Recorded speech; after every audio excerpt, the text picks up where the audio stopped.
En esta ocasión estudiaremos el patrón de diseño state. Veremos qué problemas puede resolver este patrón y cuándo podríamos usarlo. El patrón de diseño state es un patrón de tipo comportamiento. Recordemos que hay tres tipos de patrones básicos que son de comportamiento, de creación y de estructura. La idea detrás de este patrón es que un objeto pueda cambiar su comportamiento cuando su estado interno cambia.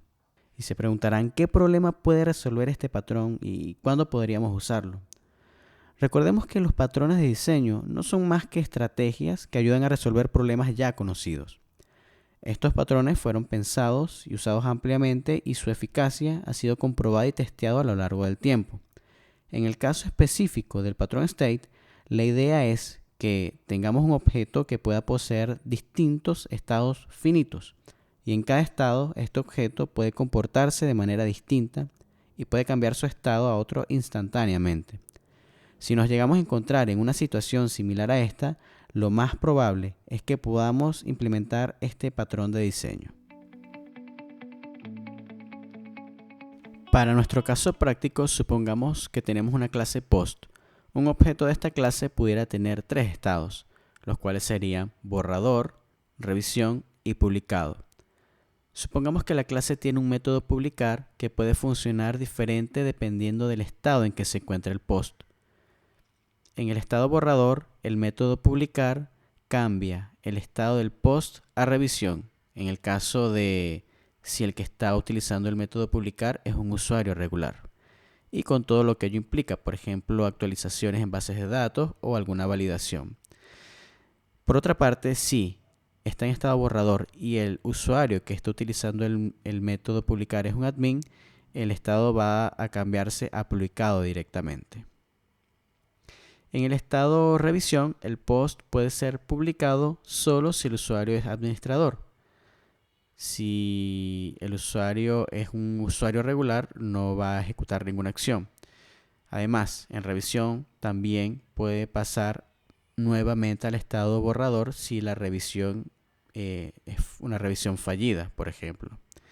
Y como último, en el estado publicado, no hay ninguna acción a tomar por el método publicar. Así que estos serían los tres posibles estados y la secuencia en la cual los estados pudieran cambiar. Veremos ahora el diagrama de clases. Vamos a ver los elementos del diagrama UML. La solución que ofrece el patrón state es crear nuevas clases para todos los posibles estados de un objeto, encapsular esos comportamientos específicos del estado para posteriormente definirlos dentro de cada una de esas clases. Entonces, vamos a, como paso número 1, definir la clase contexto. Esta clase contexto es la que contiene en sus atributos una referencia a un objeto con un estado concreto. El contexto se comunicará con el objeto de estado concreto mediante la interfaz de estado. El contexto además tendrá un método setter que usaremos para modificar el estado del objeto hacia otro estado distinto.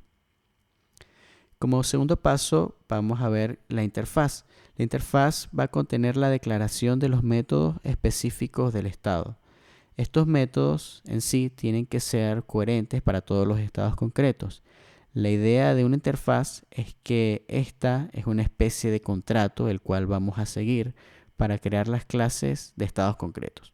No tendría sentido para nada tener un método en la interfaz que no vamos a usar en las clases de estados concretos. Y como tercer paso es definir las clases de estados concretos. Por ejemplo, si el objeto va a tener 5 estados, vamos a definir 5 clases. Estos métodos de estados concretos van a tener definidas sus propias implementaciones para los métodos específicos del estado. Para nuestro ejemplo, vamos a suponer que estamos haciendo un software para una empresa de repuestos para autos y esta desea un programa que le ayude a optimizar el seguimiento de los repuestos que fabrica. Un repuesto comienza en su estado design, el estado original.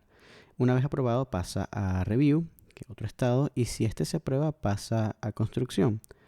Y si no, vuelve a review de nuevo. Y finalmente de construcción pasa a finish. La idea de este ejercicio es que vamos a tener un objeto que puede cambiar, que puede tener distintos estados y que vamos a implementar un método que puede comportarse de manera distinta dependiendo en qué estado esté. Recordemos que cada estado va a ser representado por una clase. Vamos a comenzar definiendo nuestra clase contexto que le vamos a llamar replacement, y esta clase va a tener un atributo privado que lo vamos a denominar state. Recordemos que un atributo privado no es más que un atributo que es accesible solamente a la clase que lo contiene, tanto para leerlo como para modificarlo. O sea, no va a poder ser ni leído ni modificado fuera de la clase. Este atributo state va a ser de tipo de nuestra interfase. Vamos a ponerle replacement state, va a ser el nombre de nuestra interfase. Nuestra interfase no es más que una especie de contrato que nosotros vamos a definir y que las otras clases que lo implementen van a seguir para que tengan los métodos que nosotros coloquemos aquí en esta interfase. Otro atributo que vamos a definir también va a ser el approved, que va a ser de tipo booleano. Luego vamos a definir nuestro constructor. Es una función, un método que va a ser invocado cuando nosotros instanciemos esta clase, y el constructor va a inicializar el atributo approved en false, ya que nuestro estado inicial va a ser el design. Vamos a también aquí a colocar un simple log para que cuando instanciemos nuestra clase veamos la información, veamos que estamos en el estado inicial, y vamos a setear el estado de thisState como lo comenté, al estado inicial, que va a ser design. Lo vamos a hacer instanciando la clase design, que no tenemos definida aún, pero ya lo vamos a hacer. Nuestra clase design va a representar a nuestro objeto en su estado inicial, y esta clase va a implementar la interfaz replacement state. Eso quiere decir que esta clase tiene que tener todos los elementos que nosotros definamos en la interfase. Nuestra clase design también tiene que tenerlos. Así que definamos el método de nuestra interfaz, que va a ser llamado approve.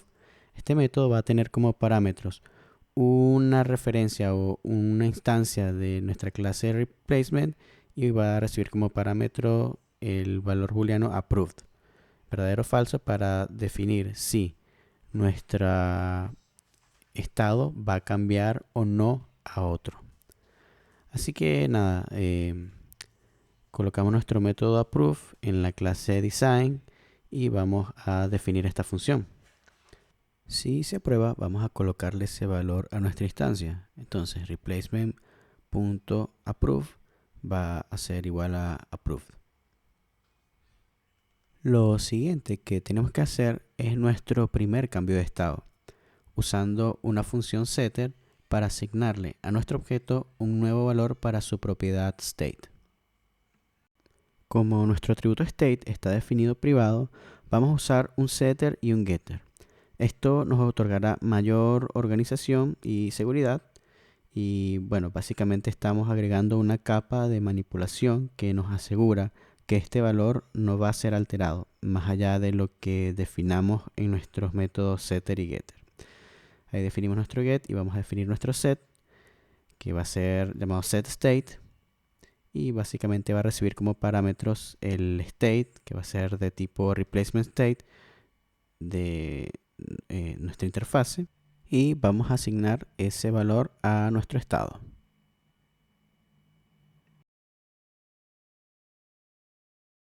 Finalmente, para nuestra clase de contexto, para nuestra clase principal, vamos a definir el método approve, que básicamente va a recibir como parámetros el booleano, y vamos a retornar la ejecución de la función que definimos en la interfase.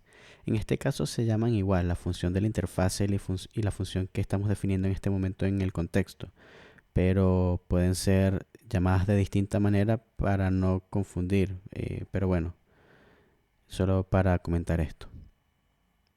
Luego vamos a en nuestra clase de design, vamos simplemente a hacer el setState, que ya lo definimos en nuestro contexto, y ese setState va a setear el estado a través del setter, que simplemente va a ser una nueva instancia, pero esta vez de la clase review, para denotar el cambio de estado. Esta clase no la tenemos definida todavía, pero ya lo vamos a hacer. Además vamos a agregar un log, vamos a loguear la instancia y un pequeño mensaje indicando que el estado fue cambiado, el design fue aprobado.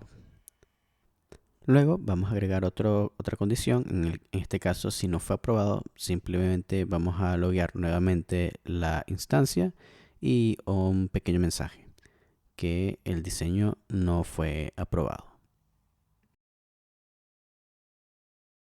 Ahora vamos a pasar a definir nuestra clase review, que va a implementar nuevamente la interfase, el contrato que hemos definido. Y bueno, esta clase va a tener nuevamente el método approve, pero vamos a hacer una definición distinta en este caso. Si approve es true, vamos a hacer algo, y si approve es false, también vamos a hacer algo. Así que bueno, en ambos casos vamos a colocar el valor de approve a nuestro objeto replacement. También vamos a hacer el cambio de estado con nuestro método setState, que vamos a instanciar una nueva clase que va a ser el nuevo estado, que es construction. No lo hemos definido esta clase, pero ya lo vamos a hacer. También vamos a agregar un log para que podamos ver el cambio de estado en nuestra consola con un mensaje. Vamos a loguear el objeto y un mensaje para guiarnos a identificar el estado también. En el caso que no fue aprobado, vamos a hacer lo mismo. Vamos a asignar el valor de approved a la instancia de nuestra clase, y vamos a hacer un cambio de estado. Vamos a cambiar al estado anterior con nuestro método setState. Vamos a decir que va a ser igual a new design. Estamos retornando al estado anterior. Y también vamos a colocar un log para que veamos la información en nuestra terminal cuando estemos ejecutando estos métodos.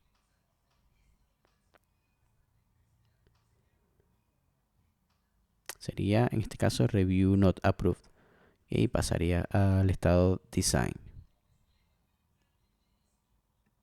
Vamos a hacer un pequeño cambio ya que estamos repitiendo este código, y bueno, para cumplir con el principio de don't repeat yourself, vamos a eliminar esto, vamos a dejarlo solamente una vez y vamos a definir la nueva clase construction que va a implementar la interfase replacement state.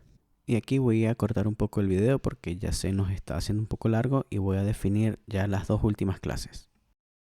Ya con nuestras últimas dos clases definidas, construction y finished, vamos a instanciar la clase contexto, que es replacement, para posteriormente ver cómo se comporta e invocar los métodos de cambio de estado. Vamos a abrir nuestra terminal y vamos a utilizar npx y tsnode para ejecutar nuestro archivo. Bueno, ejecutamos nuestro archivo y vamos a ver que va a loguear en el objeto en su estado inicial. Vamos a ver que el estado de approve es false y el state es design y está en initial state. Luego a este objeto vamos a invocar el método approve, vamos a pasar como parámetros true, y luego vamos a ejecutar otra vez el archivo y vamos a ver los logs. Vemos que el approve es true, ¿sí? Y el estado ahora es en review, o sea, el estado del objeto cambió. Si nosotros pusiéramos ese estado en false y ejecutamos nuevamente nuestro archivo, veríamos que en vez de true está en false y el estado regresó a design. Si volvemos a ejecutar otra vez la misma función approve y ejecutamos nuestro archivo, vamos a ver que el nuevo estado es construction. Si lo ponemos a false, vamos a ver que el estado se devuelve a design, que sería el estado inicial. Vamos a llamar a proof otra vez en true. Vamos a ejecutar nuestro archivo y vamos a ver en qué estado queda. Acá vemos que ahora el nuevo estado sería finished una vez que ejecutamos nuestra función approve 3 veces. Si la volvemos a ejecutar una cuarta vez, no va a hacer nada porque no tenemos definido, no tenemos ningún código en el método approve para el estado finish. Así que este sería nuestro ejemplo. Y hemos llegado al final de este video. Si te ha resultado útil o interesante, por favor suscríbete y dale me gusta. Estaré subiendo más videos de patrones de diseño y programación. Si tienes alguna duda, déjame en los comentarios.